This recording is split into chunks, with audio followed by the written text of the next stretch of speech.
Welcome back. In this lesson, we are going to discuss the project that we are going to be developing during this course. So, let's get started. The project that we are going to develop during this course is based around reporting and prediction of COVID-19 spread. Firstly, we want to create a data platform from which our data science team can run machine learning models to predict the spread of the virus and find other insights from the data. Secondly, we want to create a data platform from which our data analysts can easily report on the COVID-19 trends using a reporting tool. So, those are the two main objectives of our project. The solution that we are building will be limited to reporting on the data related to EU countries and UK only. I did this mainly because I was familiar with these data sets from working on my pet project. If you're interested in other countries' data, you can find information from Johns Hopkins University portal or World Health Organization sources. But I would strongly advise you to use the EU sources for this course so you can follow along with me. Once you've completed this course, you can try and use other data sources to extend your project and potentially make a difference to the world.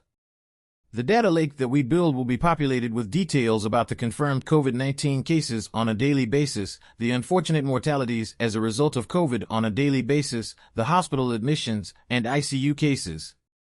We will have both new numbers per week as well as people in hospital at the end of the day, testing details such as tests being carried out per week, and any new COVID cases from the tests. And finally, we'll also get the statistics about the population in every country by age group. This data could then be used by our data scientists to predict the spread of the virus. Things like creating machine learning models will be outside the scope of this course. Our main objective here is to create a data platform from which our data scientists can create machine learning models. We'll then populate the data warehouse with the subset of the data so that it can be used for reporting on trends. The data warehouse will include details about confirmed cases, unfortunate mortality rates, hospitalization, and ICU cases from our weekly counts in the data lake, as well as the testing numbers. We'll then build a Power BI report from this data. The focus of this course is Azure Data Factory rather than Power BI. But I'll do a quick session on building the report so you've got something to look at, but we won't be going any detail into Power BI.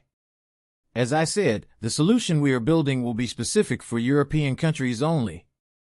We'll use the European Center for Disease Prevention and Control website as the source for our confirmed cases, mortality, hospitalization cases, ICU cases, and testing numbers.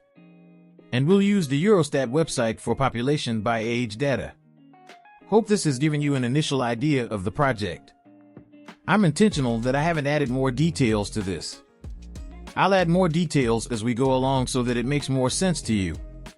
So, that's the end of this session, and I'll see you in the next one.